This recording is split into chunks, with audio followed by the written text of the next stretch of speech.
Oh, so they're gonna be here. Okay, good morning. It's 11 o'clock, Tuesday, November 17th, 2020.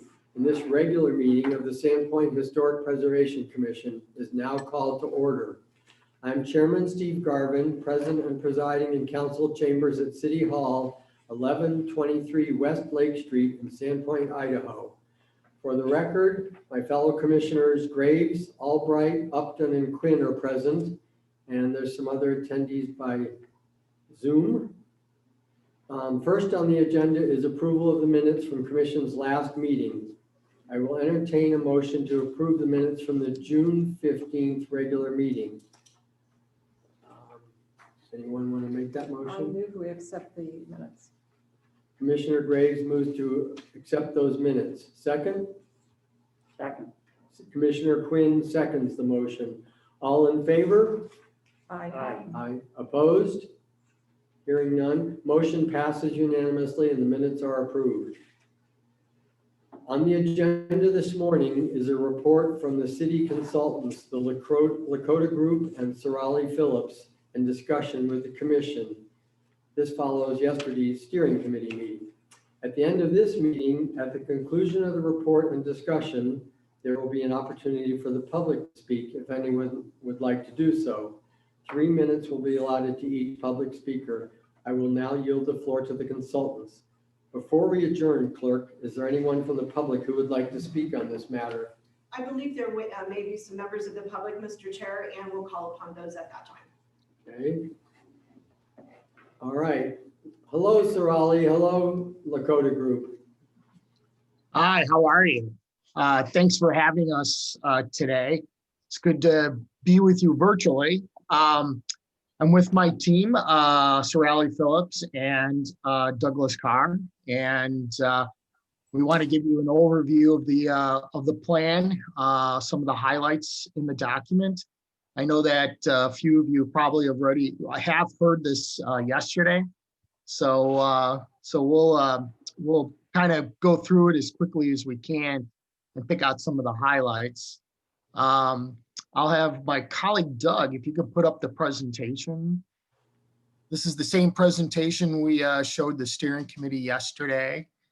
And so what we want to do today in front of you is talk about the planning process and where we're at, give you an overview of the draft plan document and what's inside, the key planning themes and goals, and then highlight some of the initiatives in the document. We're not going to go over all the initiatives, but just highlight a few of them.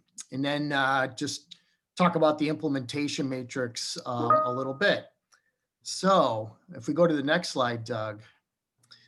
So where we're at in the planning process, we are getting close to wrapping this up. We are in the second phase of this process. The first phase, which was from June to September, was a state of the city assessment. And it basically was us coming on site, getting to know the community a little bit, and then assessing both your historic preservation and your arts and culture program. And we identified some key issues and opportunities, and we produced a state of the city report, which you had viewed back in September. But now we're in the second phase, and this phase is the development of the final plan, or at least the draft final plan that you have in front of you. And we are doing another round of community engagement, mainly through a survey that's online right now with Engage Sandpoint. So we're hoping to gain a little bit more feedback from the community about where they want to see the preservation and arts and culture program go in the community. So next slide, Doug. So the draft master plan report, the first 4 bullet points are what you saw back in September, which comprised the State of the City report. There was an introduction that gave some fast facts, as we call it, about arts and culture and historic preservation in the community. And we identified some 5 planning themes and 9 goals overall as part of this project. So that comprises the introduction. The second part is the what we call a heritage context, where we give an overview of the existing landmarks and districts in the community, and then a brief history or the historic context of Sandpoint. So just giving a basic overview of Sandpoint's heritage. And then the third part is context on the arts and culture scene in the community. And part of that is also a consumer demand for the arts, and a consumer demand analysis for the arts in Sandpoint. And then there is a section on community engagement, basically a summary of what we heard when we were back there in July. We had a number of stakeholder interview sessions, and we talked to about 50 to 60 people individually during that process. And we also had a survey during that time. And so the community engagement part summarizes what we heard from the community. And then basically this document that you have in front of you really the two major additions are the planned initiatives by theme and goal, and then an implementation matrix. So that's really what we're going to talk about today. We're not going to talk about the first 4 bullet points. So go on to the next slide. So we are going to give you sort of the Cliff Notes version of this report by theme.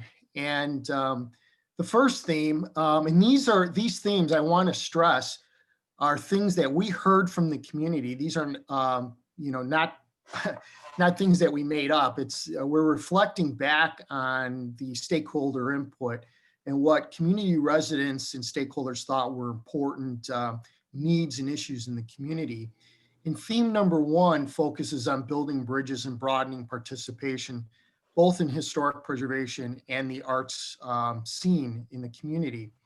So the first 2 goals reflect that theme. Goal number 1 talks about supporting and building on the collaboration that already happens in the community between arts entities, the city, and historic preservation groups.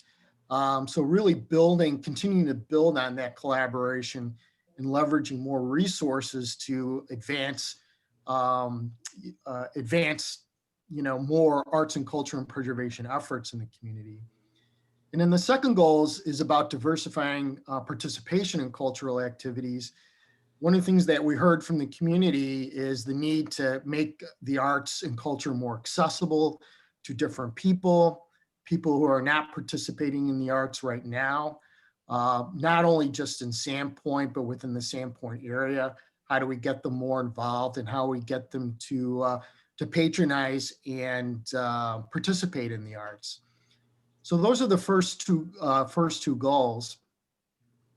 And so each theme has 2 goals, but also a set of initiatives. And like I said, we're not going to go over all the initiatives. As you notice in the plan, each initiative is described, but also has a set of implementation steps to achieve that initiative, and then who are potential partners in that effort. So we're not going to go over the implementation steps for each initiative today, but just highlight what these initiatives are. So under theme number 1, the first initiative is we believe that merging the Arts Commission and Historic Preservation Commission together will help achieve some broader cultural arts and historic preservation goals. And there are combined arts commissions and historic preservation commissions around the country, and they work pretty well as one entity to be able to advance public art, history, storytelling, preservation, all in one effort. So we believe there's potential for that here in economies of scale, economies of efforts, economies of staffing. We just feel like that this is an important step going forward. The second initiative is to continue building on partnerships with local heritage and arts organizations. We know that there are a number of collaborations that are happening. We're just saying here to continue to build on those and to look at a variety of different things, like providing some additional resources for organizations and artists to be able to do the work that they do in Sandpoint. exploring opportunities to build a cultural alliance or reinvigorating a cultural alliance to work with the city staff and downtown business community. Initiative number 3 focuses on providing opportunities information to local arts and cultural and historic preservation groups in the community. And so initiative number 3 really focuses on how do we do some simple basic things to provide more information, like having a dedicated web page for the arts on the City of Sandpoint's website, undertakings an omni-channel arts and historic preservation marketing efforts. And what I mean by omni-channel is using all sorts of digital media and social media to be able to promote that. And then ensuring that both the Arts and Historic Preservation Commission are participating in future community planning efforts. And the number 4 is creating opportunities that bring Sandpoint residents of all ages together in art making and creative experiences. And so we do have, several suggestions on that. Featuring arts and culture more prominently on the City of Sandpoint's website, prioritizing cultural events that draw more diverse audiences to the community, and expanding the number of community partners that distribute information about arts in the community. So if we go to the next slide. So theme number 2 talks about telling the authentic Sandpoint story, and it's about 2 things, 2 goals. One is to enhance the identity of Sandpoint as a unique cultural destination. And then the next goal is to explore the complete Sandpoint historical narrative through education, placemaking, and outreach efforts. So if we go to the next slide. So we have a few initiatives here. One is we believe that the community should look a little bit more broadly than just public art. Public art is really important, obviously, and a public art plan was developed a couple years ago. But we are recommending a more comprehensive placemaking plan be developed, where we can look at specifically where do we want streetscape enhancements, public art, gateways, murals, just kind of fine tuning where we want public art to integrate within the streetscape and urban design environment. And to actually have a plan that gives you visual concept ideas about where those things should happen and the type of public art we want to have happen in certain places. So we're looking more broadly, it's public art, but also streetscape and improving public spaces in the community. So we think placemaking plan would be a good thing to look at. As part of that, we also recommend a more complete historical marker program.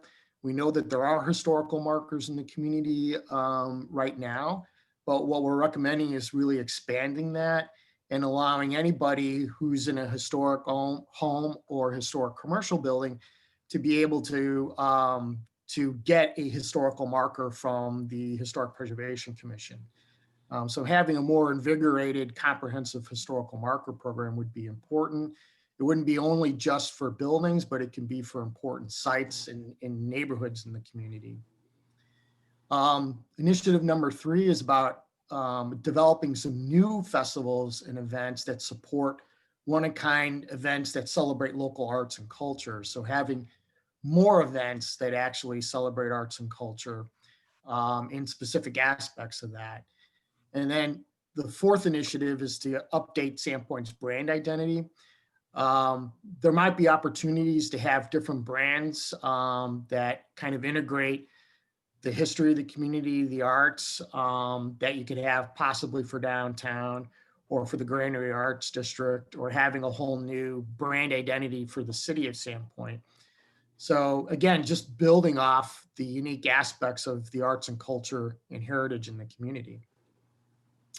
So the next slide. So theme number 3 deals with preservation and community the arts and community vibrancy. And essentially what we're talking about in theme 3 is how do we leverage preservation, the arts, to build the economic vibrancy of the community. It's about economic development. So So goal number 5 is to support Sandpoint's economic development through arts and culture. And then goal number 6 is to integrate and promote historic preservation as a tool for achieving broader community planning goals. So if we go to the next slide, and I'll let Sorrel talk about a few of these next initiatives. Sure. Hi, everyone. So we're recommending that the city participate as a partner in the arts and economic prosperity studies that are done by Americans for the Arts, as well as engage more with West staff, because now you have some baseline data to work with. And as you move forward, you're going to want to have the ability to report out progress and the economic impact of the arts in a more sophisticated way than is currently being done. We've also put in an initiative here that has to do with looking at the city as a cultural campus and addressing the space needs that many have expressed for more places to make art, exhibit art, perform, that are accessible to a broader community. And that is not to negate the current efforts that are already in place, but just to add and fill in some of the gaps with some of the historic properties that are identified in the report as potential adaptive reuse sites. Supporting the development of Sandpoint's for-profit creative sector, and that can be in the form of service contracts or engaging creative businesses in implementing different aspects of this plan moving forward. And I'll talk about the next few initiatives. Establishing a Main Street revitalization program. There are a number, well, first of all, there are about 2,200 Main Street revitalization programs around the country. And Main Street revitalization programs are historic preservation-based economic development initiatives for downtowns and traditional commercial districts. And while downtown Sandpoint is doing really well relative to other communities we work in, we do feel that having a Main Street program would be very helpful because it would help coordinate programs such as facade improvements, business development efforts, especially if we're trying to attract arts-based and creative sector type of businesses into the downtown, and to help promote and develop new promotional and special events in the downtown. Those are typical programs or activities of a Main Street program. And we believe that that would provide some value for Sandpoint because it will allow for that enhanced coordination between downtown property owners, the city of Sandpoint, the Arts, the Historic Preservation Commission, the Arts Commission, other entities. It would just help promote more coordination. The hallmark aspect of a Main Street program is that there is a part-time or a full-time Main Street manager. That would be the person that would help coordinate these activities. And there are a number of Main Street programs in Idaho. Pocatello, Lewiston are two that I'm very familiar with and have very successful track records. A Main Street program can be developed as its own independent organization, but it also can be housed in the city of Sandpoint or perhaps the Bonner County Economic Development Corporation. Those may be suitable homes to help develop that Main Street program. Initiative number 5, I already mentioned this. We did hear from several downtown stakeholders about the need to have some assistance to help do the right things to their buildings, to help do facade improvements, storefront enhancements, new signage, awnings, building material maintenance. And so a facade improvement program is very common. Most communities have one where you would provide a grant, a matching grant to help property owners do the right things. Now, downtown Sandpoint looks pretty good. It's to me, at least it's in good shape, but there's always a need for good storefront improvements, window repair, things like that. So having a facade improvement program would be very valuable. Initiative number 6, this is kind of more of a big picture, long-term initiative. We did identify 2 or 3 key adaptive use opportunities in the community. And it would not only be in support of downtown, but other creative arts activities. What you want to be able to do is use these adaptive use opportunities to create possible live workspace spaces for artists, gallery spaces, meeting spaces. And so we did identify a few buildings, and there are tools out there to be able to make these work. So we do identify those, and that's not something you can do tomorrow. These are just some long-term things for the community to think about. Okay. Theme number 4, this is the one aspect of the plan that really deals specifically with the Historic Preservation Commission, because we deal with the stewardship and preservation of buildings and places that matter. So there are 2 goals here. The first one, pursue additional documentation and designation of Sandpoint's important heritage. That deals with surveying and National Register nominations and things like that. And then goal number 8 is creating and adopting new tools that promote careful stewardship and protection of Sandpoint's historic resources. So if we go to the next slide, so we have a number of initiatives in this theme. One is first to pursue some individual property listings in the National Register of Historic Places. The commission has been very successful over the last 10 years in securing grants and undertaking surveys of various neighborhoods and the downtown.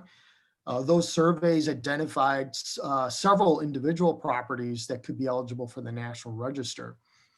However, that's something you'll have to work with the private sector on and private property owners on. It would be their initiative to do that. But we think that the commission and other entities can help provide some technical assistance, educational resources, and toolkits to help property owners understand what's necessary to get their properties listed. The second thing is that we do believe we'd like to see the city update its historic preservation ordinance to permit local landmarks and districts. You currently do not have that power to do that, but we heard from a number of stakeholders how important it is to try to manage downtown, limit demolitions, make sure that property owners are doing appropriate things to their buildings. And so there may be a need to have a local historic district in your downtown. However, it's not something we would tell you to do overnight. It is something, as you consider updating your ordinance, undertaking some consensus building process with key stakeholders of how strong and effective do you want that power to designate local landmarks and districts. So we do suggest that you just work with your stakeholders on understanding what they would tolerate. There are a lot of communities that have local landmarks and districts, and when they have to get a building permit, they have to go through either an advisory review or a mandatory review by the Preservation Commission. So those are key questions to answer down the road.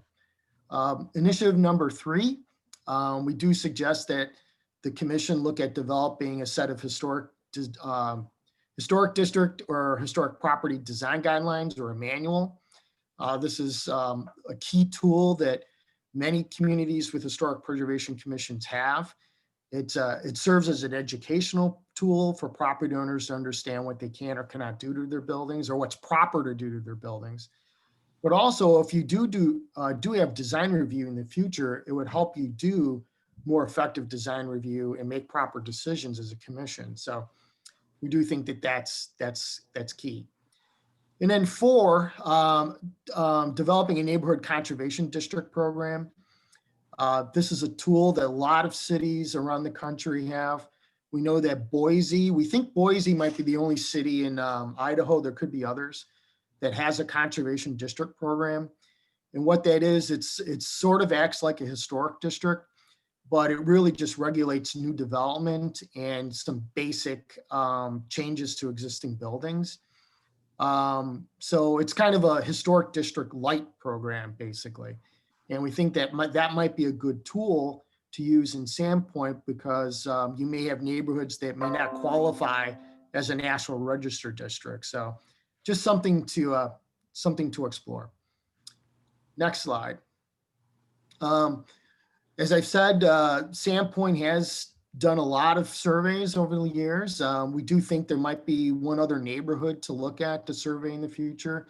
It's a neighborhood that's just to the southwest of downtown. So that could be a survey project that's done in the years ahead. We'd like you to explore a multiple property, National Register multiple property nomination for Craftsman Homes. A multiple property nomination is just another way of trying to encourage local property owners to list their buildings in the National Register. But basically, you're doing all the legwork. You're just filing a master nomination. And then individual property owners are responsible for listing their properties. The reason why we thought of Craftsman as being important, that your surveys have documented more than 50 or 60 Craftsman homes in the neighborhoods. And the Craftsman home is probably the most, I would say the most, I'm trying to find the right word, the one property that's very prevalent and documents the history of Sandpoint when it became a lumber and railroad town. So it's really an important resource to try to preserve. Number 7, we do recommend looking at some digital technologies to try to get your survey information out in the public. It's one thing to have survey reports in a PDF format, or it's sitting on a shelf somewhere. It's another way, having some digital technologies in use, you can have it on your city website, and it will allow property owners to access information about their properties. So there's lots of platforms, there's geographic information systems out there where you can be able to format your survey information online so people can access it. And then last but not least, going back to all the survey work you've done in the past, we did take a look at those, and we do understand that none of the surveys really came back and said that there were National Register District areas in the neighborhoods. However, when we read through the reports, we believe that the commission should go back to the SHPO and reevaluate the contributing and non-contributing status for those properties. The reason being is that those surveys only evaluated individual properties as eligible for the National Register. They did not really look at the whole neighborhood in its entirety of whether or not there's a National Register district there. So we do think that's worth taking a closer look again. Okay. So theme number 5 is the last 2 goals in the plan. It's all about building local capacity, and the 2 goals are about enhancing arts leadership and the capacity of organizations to do more. There's lots of great stuff that's happening in Sandpoint. It's just, how do we build capacity to do bigger and better things? And then goal number 10 is about how do we build our expertise preservation wise in the community. So Sorrel, I don't know if you want to take these. Sure. So Sandpoint's going to have this plan moving forward, but somebody has to champion that plan and be accountable to it. So we're recommending that there's an actual position, since the city doesn't have a Department of Cultural Affairs, that there's an administrative position created to be chief implementer of the plan and serve as liaison to the commission and to downtown entities, and basically be like a circuit rider on all aspects of moving these goals forward. And we're calling that person the Creative Vitality, Administrator for Creative Vitality, because we don't want to isolate the arts, and we don't want to isolate historic preservation, in that it's really the creative vitality of the entire city that is under their purview. The second initiative is about facilitation. So when you have a plan in place, you have to have a mechanism to keep moving forward, to keep these conversations going. So we're recommending that the city convene and conduct regular and ongoing implementation stakeholder dialogue to build on the synergies. We do know that many of the the leaders go to professional development conferences, but we have called out a need for more professional development opportunities. And that goes beyond the people already doing the work into the community and, building new leaders and new, emerging leaders that can help carry this plan forward, way down the road. And we're also recommending that a way to acknowledge the hard work of the folks in your community around these initiatives is to establish recognition award program. And that can be, associated with an event. It could be associated with fundraising. It could reach out to all the folks just to acknowledge their leadership and the work that they're doing. So that's under theme 5. Bringing more stability. Creating a funded position is one way, but diversifying the funding sources, somebody has to facilitate conversations about seeking grant opportunities and seeking funding pathways for these different initiatives. So bringing more funding in and then creating in number 6, potentially a grant program or different kinds of funding opportunities that can go back out into the community to organizations and to artists. And then we're not going through all the implementation section, but the last part of the plan is an implementation matrix, and it kind of outlines the themes and the goals and each of the initiatives, and it gives kind of a timeline, a priority scale to it, and who are potential partners, and then some ideas about potential funding, or at least the level of funding that would be needed to implement each initiative. So if there's one section we really would like you to review and go over, is definitely the implementation section, because you may have different ideas of where you think the priorities are for some of these initiatives. So we would welcome your feedback on that. And so I think that's it. We do have a meeting with the Arts Commission tomorrow. And as I've said, there is a survey that is online with Engage Sandpoint platform. And we're seeking some additional feedback on the goals and strategies of the plan. And we hope to, collect all the comments as fast as we can so that we can produce the next draft of the plan, which is due to the State Historic Preservation Office on November 30th. So that's kind of our timeline going forward. It's very tight, obviously. We wish we had a little bit more time on it, but those are the next steps going forward. So we'll take any questions. I'd like to encourage you guys to speak. I spoke and made recommendations and questions yesterday, and I may have a few, but especially you three who weren't here yesterday, and Heather, if you have more or want to reiterate anything. I have a question about when you talked about updating the city's brand identity. I'm wondering how the Chamber of Commerce was, our local chamber was involved or will be involved in establishing some of that.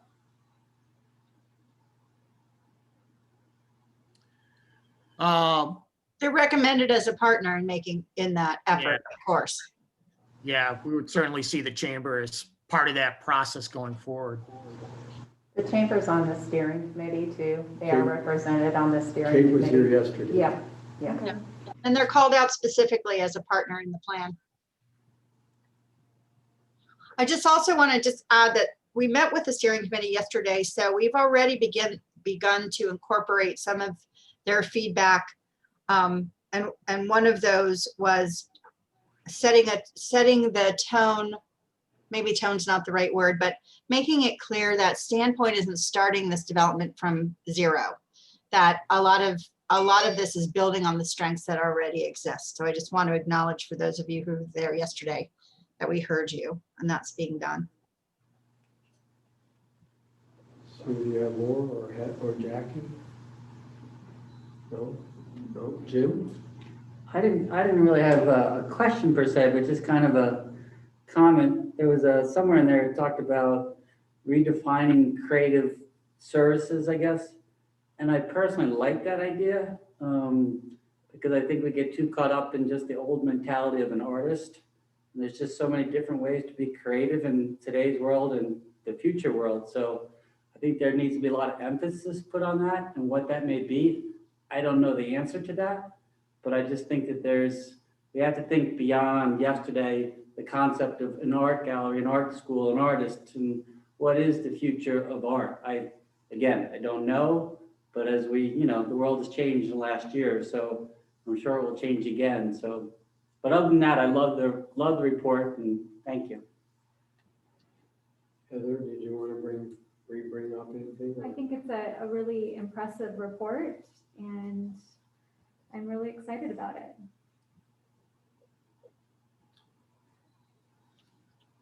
And as I said, I made a number of comments and suggestions and questions yesterday. Just quickly, it feels like we have strongly been collaborating on a lot of things. We love working as a preservation organization with arts or POAC or various organizations around the city. I think often preservation and arts have very different perspectives and projects, and a lot of your recommendations here, some of which we'd already addressed and some of which we hadn't, are geared toward strengthening historic preservation, furthering education and professional development, as well as hopefully creating some additional code and review. And that's gonna take even more of historic preservation in a preservation kind of mode. There'll still be some overlaps with art, but they are very different. And the explosion of arts and attention to it in our community is very heartening. Scale, important to consider. Jennifer, we were talking about this, I think after Lakota group yesterday, about, city budgets, availabilities of positions and funding for those positions. That's something that's going to have to probably be pretty patient. We talked about the current opening for a parks person, and secondarily to be a liaison with historic preservation and arts and culture. Currently we have the two commissions and then the other organizations that are all pretty much volunteer. They may have one staff person or something.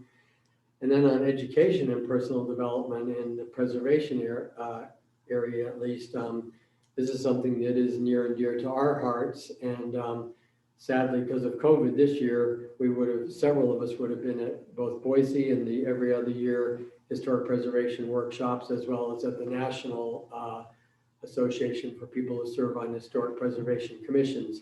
My understanding is the Boise one will happen again next year, hopefully. The other one has already been pushed 2 years, but I like the idea too, bringing in new and additional commission members and people to help on various of the projects for either of the commissions. And the other thing we talked about afterward was your proposed commission structure. I think there's maybe some tunings that might be recommended and advisable there, as well as the number like Jennifer talked about yesterday. But, Yeah, we've already begun to address that. We got some feedback from the SHPO also on that issue. So that's already scaled down. Yeah, just to make it maybe a little bit smaller, but also more fully appropriate to Sandpoint and its scale and various communities. Thank you for then taking that into account. We're on it. And space needs, you talked about potential other buildings. Again, we had some discussion about this yesterday. Possibilities of something like the Heartwood Center or the Sandpoint Event Center or other questionable things. Karin spoke. It's wonderful what the conservatory and POAC are doing there in that historic building and with arts, but there's a need for more space than that can accommodate. And everybody seemed to be, I think, Jennifer, is it fair to say, in some agreement that we need to be looking for some other facility space. Yeah, I think that's accurate. And I think that's all I wanted to mention in particular. Thank you guys for incorporating some of the things we talked about yesterday and maybe a few from today. And hopefully we can have some more interaction. And also just a reminder, we talked about yesterday, somebody's going to send along some of the, I guess I'd say SHPO notes or information. You seem to indicate yes yesterday. Thank you, Nick. Yeah.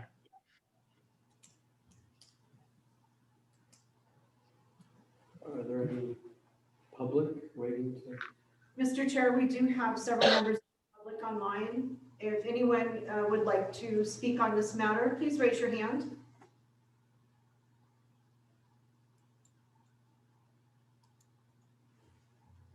And we do have one, Mr. Chair. Okay. Carrie Logan. And I'll start that timer, Mr. Chair, and let you know when that 3 minutes is up.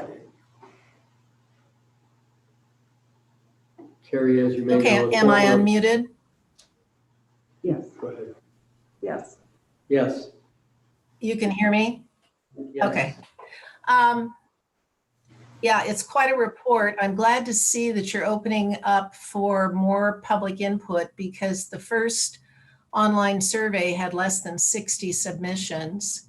And so I think it's really important to get a broader opinion base to come to the conclusions that you've made. Also, in your funding options, SURA is mentioned. I think, I don't have the page pulled up right now in the document, but in terms of resource for historic preservation, SURA is tapped out. They have no funding available to be diverted elsewhere. So I think that's just putting out a false hope. And where in the document do you refer to financial support by the city, specifically when you talk in terms of a marker program or wayfinding and placemaking program? Those aren't cheap.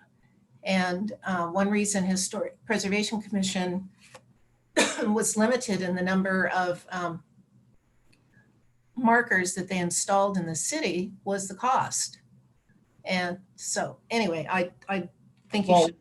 Well, thanks for pointing that out. I think maybe it's not clear in the document, but in our experience in other cities, if you expand the marker program, then you probably would expect the private property owner to pick up the cost of the marker.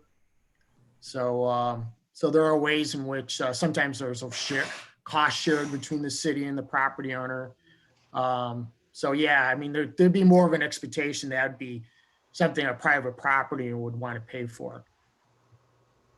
And other than the code changes to the commission ordinance, what are your recommendations in terms of code changes for protection of existing buildings? Well, as I said in my comments, I think, I think at the very least you can do as a community is to adopt, and maybe Doug might have a different opinion on it, but at least my opinion is at the very least you could have put district and local landmark designation provisions in your ordinance. And at the very least, that you could require owner consent for that, and advisory design review. That's kind of the lowest. There's a spectrum of weak designation provisions to really strong ones. And at least from our visit to your community, I don't get a sense, I still don't have a sense where your community lands on that spectrum. Maybe it's somewhere in the middle of that. But you can, I think at the very least, you'd want to have voluntary local landmark designation, advisory review, but I think you'd want to have demolition protections. So that's kind of my thought on it. That's where I think you'd probably want to start from. But you could always go to your community and go through a consensus building process and see where your stakeholders land on that spectrum. Maybe they want something stronger. So. This is a whole new area for our community to seriously consider, and one that a number of people have felt, as your recommendations, needs to be started to be implemented, instituted, and as you point out, at what level. And, but if we're going to go through that process from almost start, which is where we're at now, I think it is important to shoot for some meaningful aspects of it if we're going to go down that road anyway, because we will have to go through strong consensus building and put at least some baby teeth into any code or review things that we enact eventually, or the city enacts, I should say.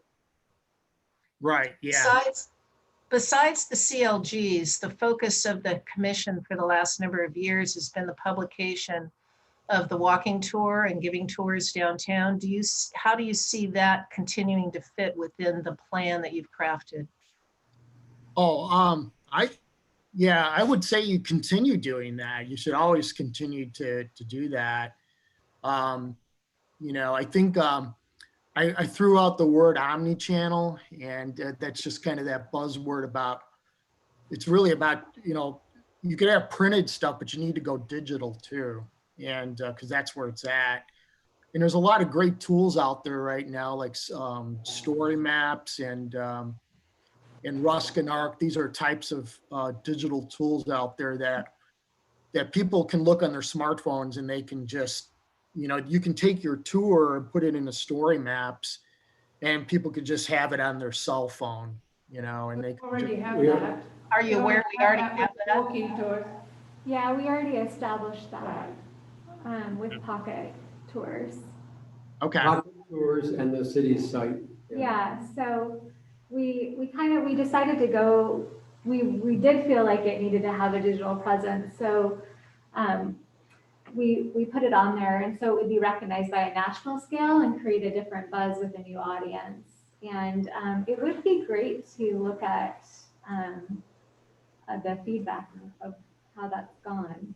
So we have it on the city's website too, but the statistics of the reach on that. Okay. Well, that's great. I think that's really important. So it's just, continuing to build your digital presence. We do think the design manual will be really helpful to do that. And that's something I'm sure your SHPO would possibly fund, because I think you need to have more educational tools out there that can help property owners understand what they can or cannot do with their properties, and how can they be more sustainable, things like that. So. Also, this discussion reminds me of the successful presentation of the State Preservation Orchids and Onions event. I guess it's 4 or 5 years ago now here in Sandpoint. First time ever in North Idaho. It was to celebrate the Amtrak station revitalization, and ended up getting national coverage in the National Trust magazine, actually. So for us to apply to have that again up here, maybe in another year or two, would be a great additional tool for the Preservation Commission, or the preservation aspect of this. Could I make one more comment? I just hope in the combining of these two commissions that historic preservation doesn't get lost. And I say that because if you just look at the document, the weight of the document is towards arts. And so that would be my real reservation. Just wanted to get that out there. Good concern, thank you.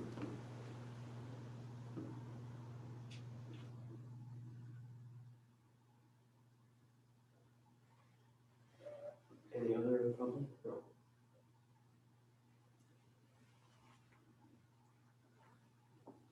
Anything else?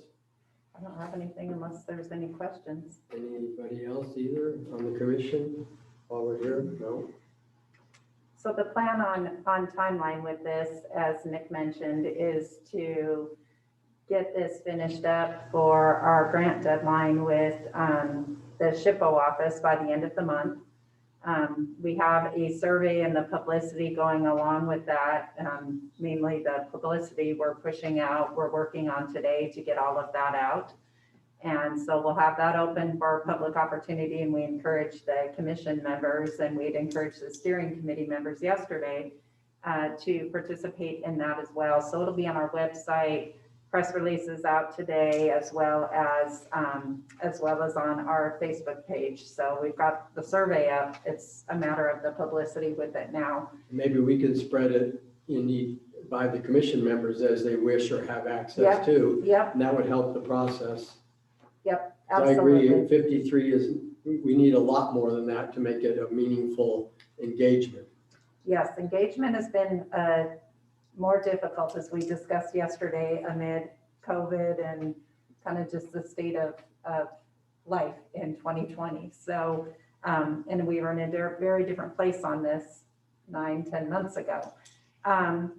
So the plan is to get then a final document that will go to the steering committee on December 10th.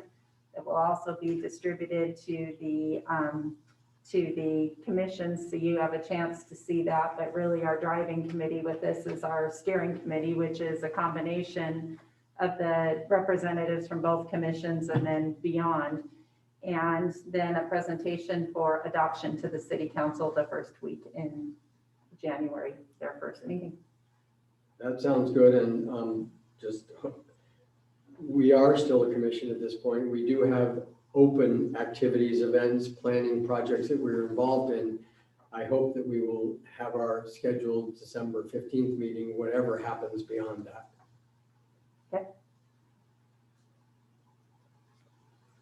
Even if it's a wrap up or a semi wrap up. Yep, okay.